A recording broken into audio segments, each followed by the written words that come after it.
Welcome back to Just Chattin', and this is the series of videos we do on Thursday and Sunday evenings. So for all you Audie fans, he is sleeping. I don't think he's feeling particularly well today, so I doubt we will be seeing him. In the meanwhile, he doesn't seem to be seriously ill, just a bit under the weather. But he's getting older, so I guess I can expect a bit more of that these days. Let's start with, this is from a company called Montecito Minimalist. Yacht Girl, retired. So I picked this up recently because, frankly, I just couldn't resist. I will put a link to the website in the video notes because the proprietor of the website does YouTube videos about Nutmeg and the Sock Puppet. She is part of our Megxit community, although she has just very lately come into it. She is a female pilot, and for those of you who followed this channel from the beginning, you will probably remember my telling you that my late father was a pilot. The part I don't suppose I did share with you was that was my life's ambition until I was about 12 years old and realized that blindness was a major stumbling block in getting a pilot's license. So these days, I just look at female pilots with a bit of admiration and a bit of envy. So yeah, I will do anything to help out a female pilot, including helping her sell her wares, because Yacht Girl isn't the only thing she's got. She's got a whole Recollections May Vary, I can't believe I'm not getting paid for this, just series of Nutmeg's more notorious quotes. So if you're interested, check it out. Nice stuff. As you can see, I've picked up one for myself. All right, we are going to take a quick break for the intro, and we will be right back.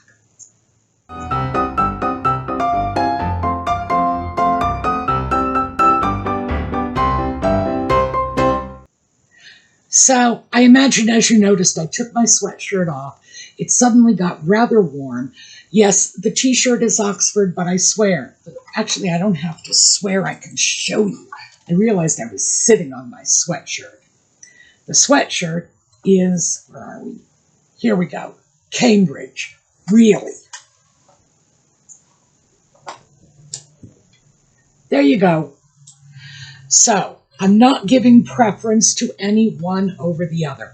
I get in trouble for doing that in the comment section. When I will wear a Yale sweatshirt, I hear from the Harvard people. When I wear a Harvard sweatshirt, I hear from the Yale people. So I decided I would take care of both in one shot. And that, of course, ties into the article that I was reading that prompted this video. Because the article is from The Spectator, and this is a UK periodical. It is about to celebrate its 200th birthday, and it is, in fact, the longest continually published periodical in the world. And that is The Spectator. Did I mention that? Yes, well, it's The Spectator. If I haven't mentioned who I'm talking about, that's who I'm talking about. The article is linked in the video notes. And The Spectator put out an article recently that was discussing the difference between what Nutmeg and the Sock Puppet are doing in their quasi-royal tours and what the royal family actually does.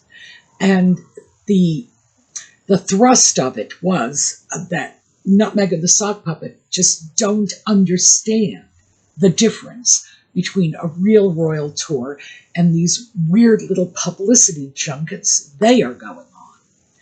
And I would have to say, yeah, that is absolutely correct. It is not, however, the part of the article that stood out to me, but we will get to that later. The fact is that when the real working royals, and no matter what Harry says, he ain't one of them. When the real working royals go out on charitable visits, civic engagements, or in the case of like right now, King Charles in the United States, I would have to say that is a very political goodwill tour. When they're doing this, the royal family is either representing the institution of the royal family, they are representing the interests of the British government, or they are representing the interests of a charity they are supporting. They are never there on their own. Never. That just doesn't happen. And when was the last time Charles showed up at a flower show and said, I'm here to talk? Well, actually, that's not true. Charles actually did once say he was there to talk to the begonias. They don't put their own personal, financial, or social interests in the mix. They are there to do a job, and that job is somehow bettering the lives of the people they are in contact with. Or, in the case of like this rather political trip Charles is making now, to bring the interests of the British government with them to the United States. Charles will stay here for a while. Everybody will be excited. It's like, oh, we got the king here. Isn't this great? And heaven knows, Charles has been here before. His mother was here before that, and so on. Frankly, for a long time, British royals have been coming to the U.S.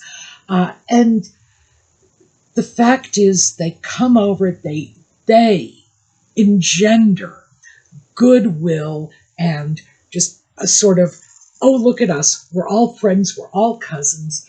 And yes, it's mostly just publicity. Charles is not authorized to transact business on behalf of the British government. They have professional diplomats, ambassadors, envoys that do that because they have the skills and qualifications. Charles, of course, will come here for the goodwill. And that is the primary job of the British royal family, to engender goodwill, encourage people to give to charity, encourage people to think kindly upon the British government. So they're just not motivated in the same way that people like Nutmeg and the Sock Puppet are when they are pursuing their own very crass, personal, commercial agendas. And then here's where the interesting thing came in, at least for me. And this is straight from the Spectator article. Nutmeg and the Sock Puppet do not represent a government. They do not represent the British royal family. They don't represent a cause or a charity. They represent no one and nothing but themselves. And as a consequence, there is no accountability. And this is a subject that has come up time and time again in the comments section of these videos, when people will write in and say, when are they going to get called out? How are they getting away with this? They are lying at every turn. Yes, they are. They are lying at every turn. And no one is holding their feet to the fire about that. We were married in the back garden by the Archbishop of Canterbury.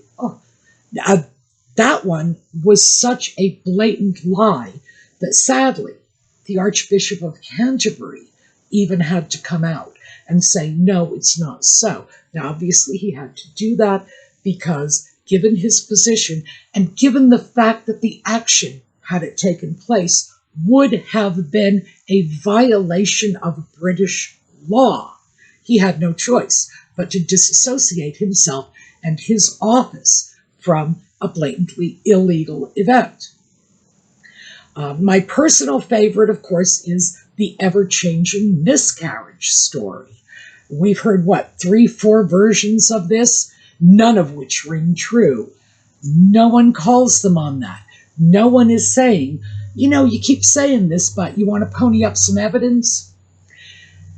In part, this is because they are sailing under the protection of the British royal family. The Duke and Duchess of Sussex, and Lord knows they throw those titles around very easily. The American media, we don't have royalty here, so the American media looks at this and says, ooh, this is interesting and exciting and novel and will garner me some headlines if I write a story about it. They're happy to write stories about it. They are delighted because we are all a little bit enchanted with the idea of royalty. Again, mostly because we don't have it ourselves. I was going to say maybe if we had a royal family, we would think differently. The truth is, there's no maybe about it. We had a royal family once. We did think differently, and we loaded our muskets and proved it. So the fact is, the platform that was given to Nutmeg and the Sock Puppet, and make no mistake about this, it was a gift. They did not earn it. They certainly do not deserve it by virtue of any particular skill set or set of qualifications they have. The Sock Puppet's notion that I was born to this is medieval, and it is an insult to everyone out there in either the US or the UK. Thank you very much, because this is just not true. And it's not true in the US because we don't have royalty. It's not true in the UK, where they do have royalty and people are born into it. They also have a very well-defined hierarchy and pecking order. So no, this is not the job he was born to. Absolutely not. This was the job his father was born to. This was the job his brother William was born to. This was the job his nephew George was born to. Not him. This is not his job. As a working royal, he did have a job, not a job in which he could speak on behalf of the British government, but he did have a job. He could have gone off and cut ribbons on bridges or cracked bottles of champagne on ships or whatever other foolishness he would have done as a working royal, but he walked away from that job. So no, this is not the job he was born to. He certainly didn't think that way 6 years ago when he left it. And by the way, he didn't think that way 2 days earlier when he was in Australia telling anybody who would listen that he hated being a working royal, that this was the life that killed his mother. No, Harry, for the umpteenth time, your mother was killed by a drunk driver who was speeding and no one was wearing a seatbelt. Oh, except the one person who survived. Let's not forget that. So, for heaven's sake, Harry, put it to rest. The fact is that whatever it is that Harry thinks he is doing, meddling in international politics, he's not doing it on behalf of anyone but himself, making that problem of accountability extremely pivotal in any such discussion. If he were a working royal and getting involved in political commentary in Ukraine, lecturing Vladimir Putin and Donald Trump on Harry the idiot, lecturing two of the leaders of the world, is a joke. But the fact is that doing this on his own, if he were doing this on behalf of the royal family, he would get swatted back. He would have been recalled. He would have had royal aides standing on that stage who would probably happily unplug the microphone and drag him off the stage. Why? Because these are just his own half-baked personal notions.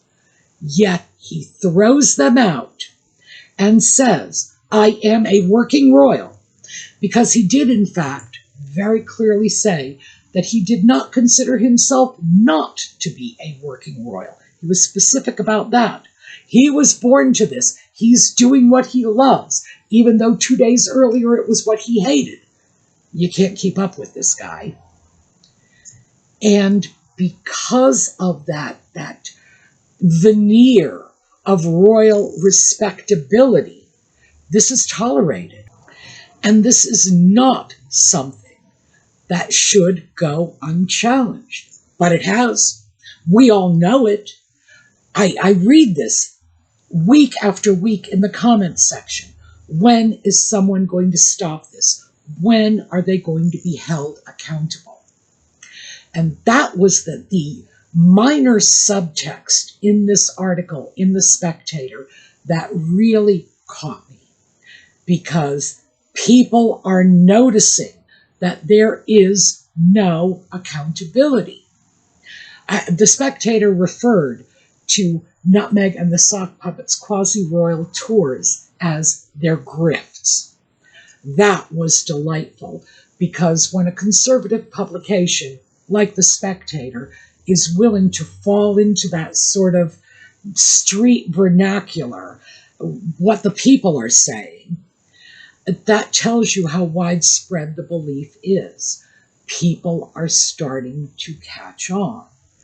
I look at this and think, well, maybe there's hope after all, but is it going to be too little too late? I personally am starting to lose my patience and, frankly, my respect for the British royal family in not dealing with Harry. They dealt with Andrew. I think it was probably too little too late, but they did deal with Andrew. Charles is not dealing with his darling boy. That's not okay in my book. When we have hit a point where this loose cannon with no education, I stand to you as a soldier, he's not a soldier. He might have been a soldier, if you want to call it that, in the past, but he is not a soldier now. No, his time has passed. And being a soldier does not mean he was an expert on military strategy, certainly not on public policy, and he has no business interfering in other people's military conflicts. The fact is, people are dying in the Russian-Ukraine conflict. And Harry is sitting up there pontificating, giving advice to Putin, giving advice to Trump. And as I mentioned in a previous video, if he inflames tensions between the U.S. and the U.S. and Russia, I almost said USSR, I'm always giving away my age on this. If he inflames tensions and we do end up sending troops, he won't be among them. He's not a U.S. citizen. He won't, and he's too old to be drafted. He won't serve.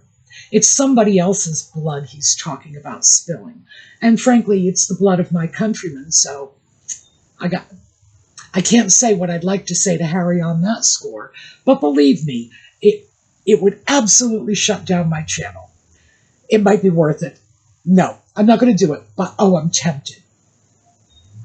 The fact is that people are starting to comment on this, on the fact that these quasi-royal grifts, I'm not going to give them the dignity of quasi-royal tours, are bringing bad publicity to the royal family.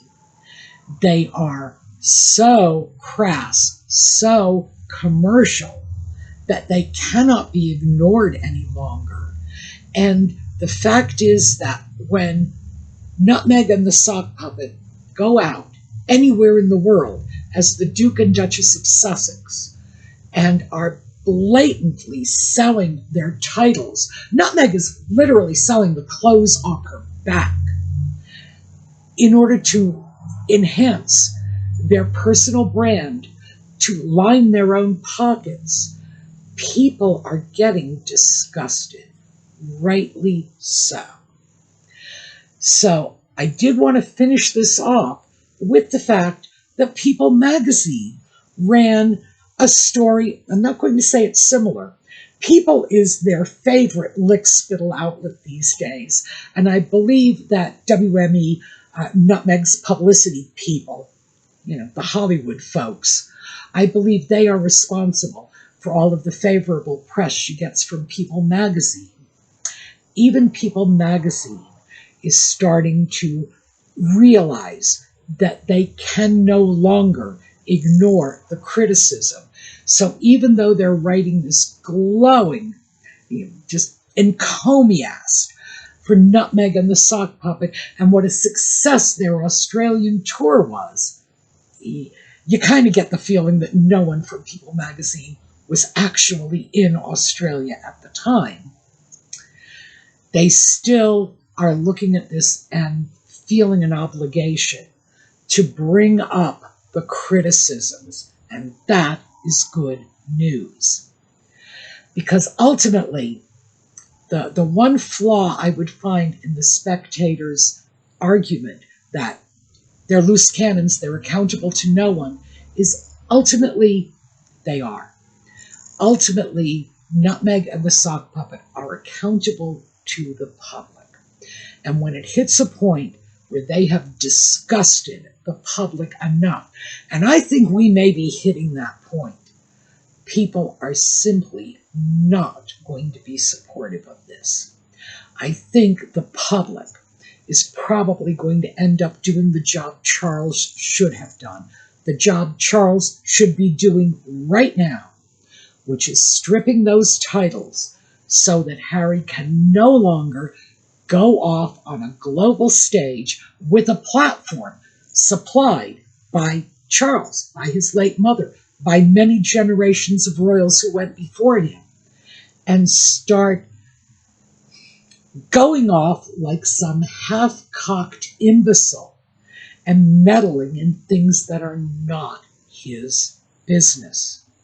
As a Brit, United States politics is not his business. Russian politics is not his business. Ukrainian politics is not his business. He has no dog in this fight. Problem is, other people do. And Harry has no problem putting everyone else's dogs at risk. So I think what is happening is we are seeing a bit of public aversion to whatever is going on with these two. If I had to pinpoint something, I would have to say that Nutmeg selling the clothes off her back on the beaches of Bondi after the terrorist attack just a few months ago, I would say that probably is the little hole that is going to expand and expand and expand and eventually sink their ship. I'm hopeful. All right, that is what I have for you today. I will put a link to Montecito Minimalist, here, in case you want your own Yacht Girl retired baseball cap or other merchandise. As I said, there's a lot of stuff available there. You have the links to the Spectator article, the People magazine article, and that is what I have for you today. So, thank you for being with us. Audie did not make an appearance. As I said, I don't think he's feeling well, so I'm not surprised. And again, nothing to be concerned about. It's old age. This is not a young cat anymore. And I think he's spending his afternoons sleeping, like any old grandpa would. So I hope to see you again next time. In the meanwhile, have a terrific day.